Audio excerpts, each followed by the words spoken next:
Hello friends, welcome to our channel royal classes. Friends, आप सबका अपने ही चैनल रॉयल क्लासेस में स्वागत है। दोस्तों, आज क्लास 8 के लिए पार्ट 1 चैप्टर 11 मेंसुरेशन लेकर के आया हूं मैं, और इसमें हमें बहुत सारे शेप के बारे में पढ़ना है। जैसा कि आप जानते हैं, जो शेप होते हैं वो दो होते हैं, है ना। जितने भी हमारे शेप होते हैं वो कितने होते हैं? दो होते हैं। एक होता है 2D और एक होता है हमारा 3D। ठीक है, ओके। 2D में जो शेप आते हैं वो बहुत सारे शेप आते हैं। जैसे कि आपको पता होगा, सर्कल आता है ना, ये ट्राइंगल आता है ना, स्क्वायर आता है ना, रेक्टेंगल आता है। ठीक है, ये सर्कल है, ये ट्राइंगल है। ट्राइंगल में भी इक्विलेटरल ट्राइंगल है ये, है ना। ट्राइंगल राइट एंगल ट्राइंगल हो सकता है। ठीक है, स्क्वायर है, ये रेक्टेंगल है। रोम्बस हो सकता है, ये है हमारा रोम्बस।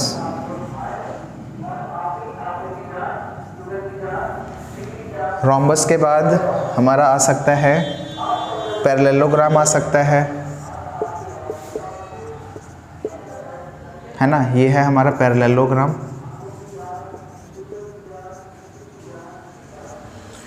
ये है हमारा rhombus, circle, triangle, square, rectangle. जैसा कि आप सभी देख रहे हैं, ये सभी जो है वो 2D शेप है। अब आप सोचेंगे 2D शेप क्यों है? क्योंकि 2D शेप इसलिए है क्योंकि इसमें लेंथ और ब्रेथ है।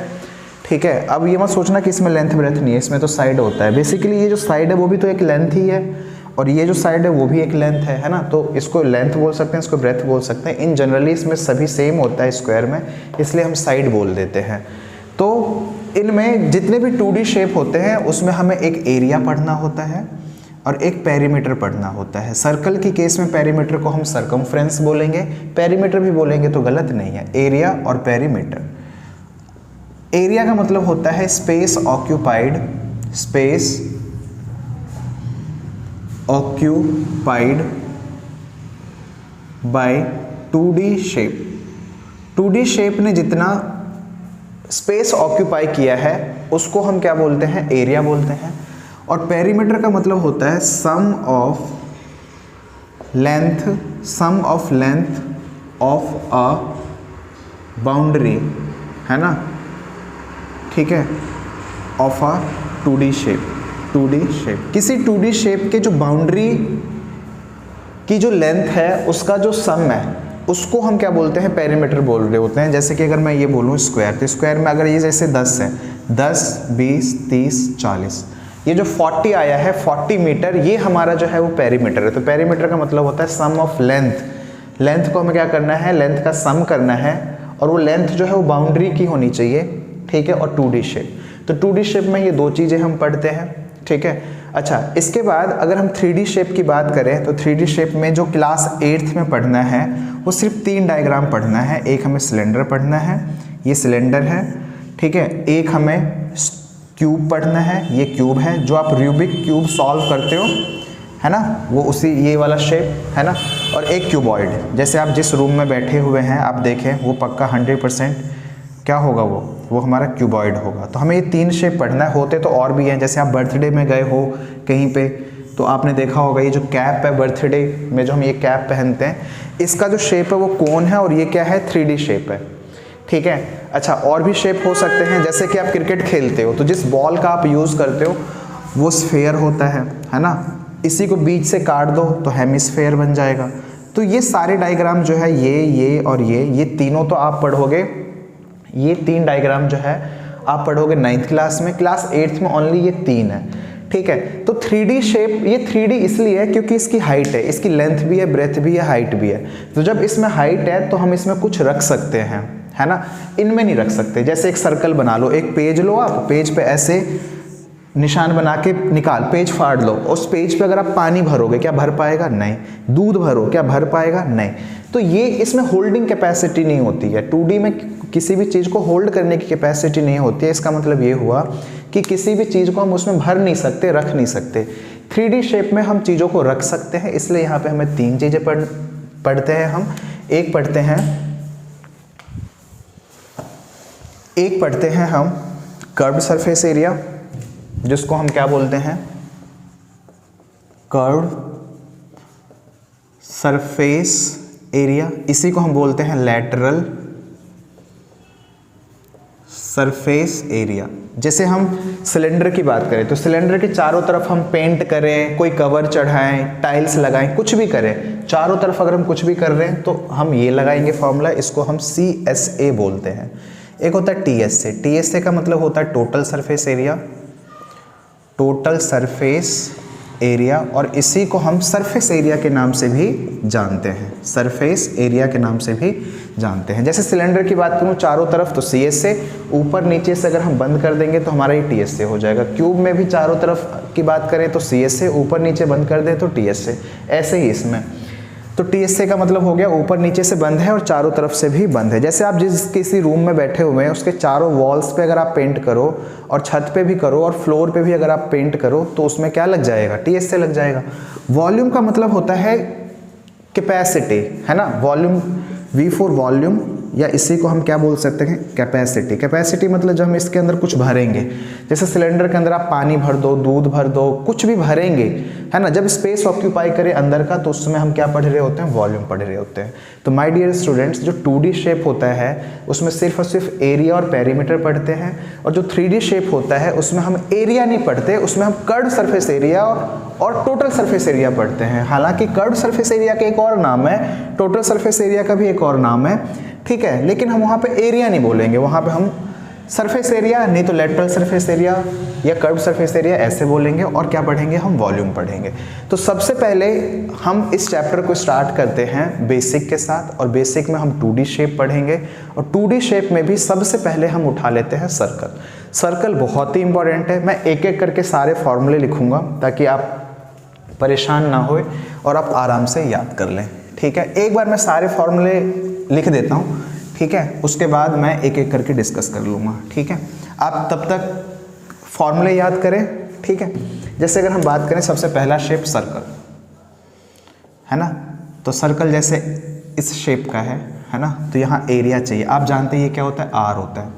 तो अगर इसका एरिया चाहिए तो πr² आ जाएगा, और इसी का अगर पेरीमीटर को हम सरकमफ्रेंस बोलते हैं, C फॉर सरकमफ्रेंस, है ना, तो ये हमारा आ जाएगा 2πr। आप जानते होंगे पाई की वैल्यू जो है 22/7 यूज़ करते हैं या 3.14। क्वेश्चन में जो गिवन हो वो यूज़ करना है, अगर कुछ भी गिवन नहीं है तो आप ये यूज़ कर सकते हैं, यही कर क्या सकते हैं, यही करना है, ओके। बाय चांस एक और ले लेते हैं, जैसे मैंने बोला ये स्क्वायर है, स्क्वायर की ये क्या है, साइड, है ना, ये भी क्या है, साइड, सब इक्वल होता है। तो इसके अगर एरिया की हम बात करें तो साइड इंटू साइड, और इसके अगर पेरीमीटर की बात करें तो 4 into side, side into side, और पेरीमीटर क्या आ जाएगा, 4 इंटू साइड। इसके बाद ये क्या है हमारा, ये रेक्टेंगल है, रेक्टेंगल में ये L होता है और ये B होता है, रेक्टेंगल, ठीक है।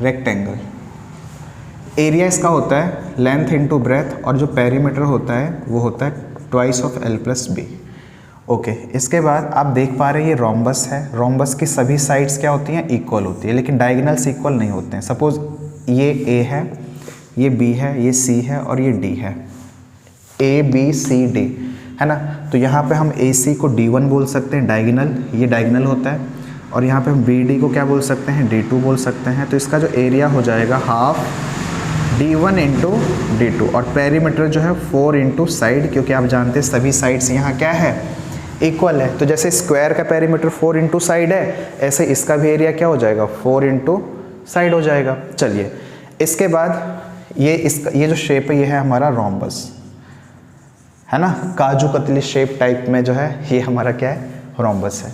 अच्छा, इसके बाद हम पढ़ते हैं जैसे राइट एंगल ट्राइंगल कभी मिल जाए आपको, ये राइट एंगल ट्राइंगल है ABC, है ना, ये बेस है, ये परपेंडिकुलर है, ये हाइपोटेन्यूज है, ठीक है। तो इसका जो एरिया होता है वो एरिया होता है हाफ बेस इंटू परपेंडिकुलर। कई लोग इस डायग्राम को ऐसे बनाते हैं, ये A लिख देते हैं, ये B लिख देते हैं, तो इसका एरिया हो जाएगा हाफ A इंटू B। कई लोग ऐसे भी नहीं लिखते हैं, कई लोग ऐसे कर देते हैं ABC, है ना, इसको बेस बोल देते हैं और इसको हाइट बोल देते हैं। हाइट या परपेंडिकुलर का मतलब क्या है, सेम, तो हाफ बेस इंटू हाइट भी लिख सकते हैं इसी का एरिया, है ना। और अगर इसके एरिया का फॉर्मूला ये सारे सेम ही है ना, ये सारे ही क्या है, सेम है।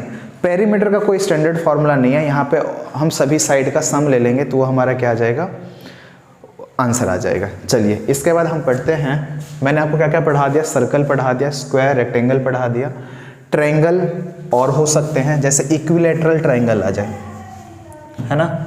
6th इक्विलैटरल ट्रायंगल आ जाए, इसकी सभी साइड इक्वल है, जैसे ये जितना उतना ही ये उतना ही, ये ए ले लिया, है ना, सभी साइड ए है, तो जो एरिया होगा √3/4 a² और जो पेरीमीटर होगा 3 इंटू साइड यानी 3a, ठीक है, ये ट्राइंगल हो गया।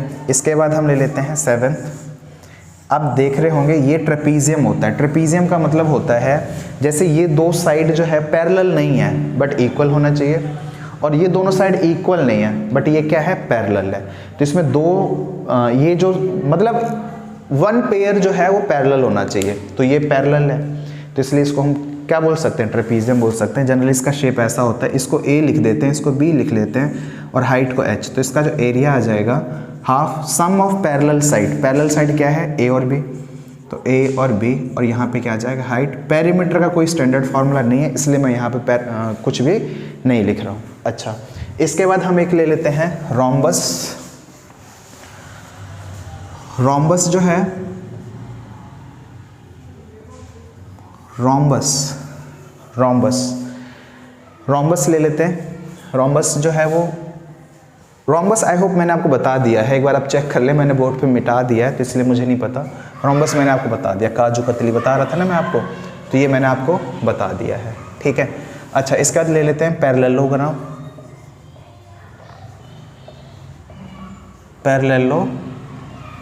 पैरेललोग्राम कैसा होता है, ये रहा जी। इसका भी एरिया जो है वो बेस इंटू, सपोज ये हाइट है, ये क्या है, हाइट है, तो इसका जो एरिया है बेस इंटू हाइट, क्या आता है, बेस इंटू हाइट। और जो पेरीमीटर है इसका भी कोई स्टैंडर्ड फार्मूला नहीं है। आई होप मैंने 2D सारे शेप बता दिए हैं, फार्मूला आपको बता दिए हैं, आप इसको याद करें अच्छे से, ठीक है। कोई अगर बाई चांस एक्सरसाइज करते समय कोई बीच में आएगा तो हम देख लेंगे, ठीक है। चलो 3D के बारे में मैं आपको थोड़ा सा बता ही देता हूँ, ठीक है। चलो देखो, जैसे 3D में मैंने आपको बताया कि सबसे पहले आप पढ़ोगे क्यूब और फिर क्या पढ़ोगे, क्यूबॉइड, है ना। तो 3D शेप में हमें क्या पढ़ना है, CS से, TS से, और क्या पढ़ना है, वॉल्यूम, है ना। तो सबसे पहले क्यूब बना लेते हैं। ये क्यूब है, इसकी सभी साइड्स इक्वल होती है ना, सभी साइड इक्वल, तो ये A है, ये भी A है, सभी लेंथ ब्रेथ हाइट सभी क्या है, A ही है ना। तो इसका CS से मतलब चारों वॉल्स का एरिया, तो जब चारों वॉल्स का एरिया निकालेंगे माय डियर स्टूडेंट, तो वो हमारा हो जाएगा 4A², 6A², वॉल्यूम A³। ये 3 फार्मूले होते हैं किसके, क्यूब के। अच्छा, इसके बाद हम बना लेते हैं क्यूबॉइड। क्यूबॉइड आप जानते हैं इसका जो फ्लोर होता है रेक्टेंगुलर होता है, तो ये हमारा क्या है, ये लेंथ है, ये ब्रेथ है, और ये क्या है, हाइट है। तो इसका जो CS से आएगा ट्वाइस ऑफ BH/HL, TS से जो आएगा वो ट्वाइस ऑफ LB BH/HL, और जो वॉल्यूम आएगा वो LBH आएगा। ओके, इसके बाद क्यूबॉइड, एक आता है सिलेंडर। ये सिलेंडर है, इसका भी जब CS से निकालेंगे तो CS से का मतलब ये हुआ 2πRH। आप जानते हैं R रेडियस ये है और ये क्या है, हाइट है, 2πRH। इसी का अगर हम TS से निकालेंगे तो TS से क्या होगा, 2πR+H। एक बार इसका डिटेल समझो कि ये कैसे हुआ। जैसे आप ऐसे इमेजिन करें कि चारों तरफ का CS से होता है, तो अगर ये चारों तरफ का CS से होता है 2πRH, तो इसको अगर TS से बनाना है तो नीचे और ऊपर से बंद करना पड़ेगा। जैसे कि मैं एक ये पेज, ये जैसे मैंने ये बुक ले लिया, तो आप ये देख पा रहे हैं जैसे कि ये बुक है, तो ये अगर एक सिलेंडर है ना, ये अगर सिलेंडर है तो इसकी चारों तरफ का तो CS से हो गया, है ना। लेकिन अगर इसको ऊपर से बंद करना है तो आपको पता है एक सर्कल की ज़रूरत है हमें, सर्कल से बंद होगा और नीचे भी एक सर्कल से बंद होगा। तो सर्कल से जब हम बंद करेंगे तो सर्कल का एरिया क्या होता है, πr²। ये ऊपर से भी बंद करेंगे और नीचे से भी बंद करेंगे, πr²। तो अभी दोनों तरफ से बंद हो गया, तो 2πRH, πr², 2πr² यहाँ से कॉमन ले लो, 2 पाई आर कॉमन ले लो। आप देखो 2 पाई आर यहाँ भी है, 2 पाई आर यहाँ भी है, तो 2 पाई आर कॉमन ले लिया तो बचा क्या h, और 2 पाई आर यहाँ से कॉमन लिया तो यहाँ पे r 2 है, एक r बचा, तो 2 पाई आर h प्लस आर को हम r प्लस एच भी लिख सकते हैं, तो यही हमारा क्या आ गया, आंसर आ गया। तो TSA का मतलब होता है जब चारों तरफ और ऊपर नीचे से भी बंद हो तो उसको हम TSA बोलते हैं। चारों तरफ की बात करें तो CSA होता है। वॉल्यूम का मतलब जब हम उसमें कुछ भी रखें, पानी, दूध, कुछ भी रखें तो उसको हम क्या बोलते हैं, उसको हम वॉल्यूम बोल रहे होते हैं। ठीक है, ओके माय डियर स्टूडेंट्स, अब आप ध्यान से देखें तो मैंने आपको 2D और 3D का इंट्रोडक्शन दे दिया है और ये फॉर्मूले आपको सारे मैंने बता दिए हैं। और CSA कब लगाना है वो मैंने आपको बता दिया, चारों वॉल्स की बात करेंगे तब, सिलेंडर के केस में भी चारों तरफ की बात करेंगे तब, नीचे ऊपर से अगर हम बात बंद कर देंगे तो क्या आ जाएगा हमारा, वो हमारा TSA आ जाएगा। और 2D में भी मैंने आपको बहुत सारे फॉर्मूले लिख दिए हैं। अब हम नेक्स्ट वीडियो में 2D शेप के ऊपर हम कुछ क्वेश्चंस करेंगे, ठीक है, उसके बाद हम चैप्टर प्रोसीड करेंगे। तब तक आप इन सभी फॉर्मूले को लिखें नोटबुक में, अच्छे से याद करें, कुछ ना समझ में आए तो एक प्यारा सा कमेंट करें। Okay, thank you so much for watching the video.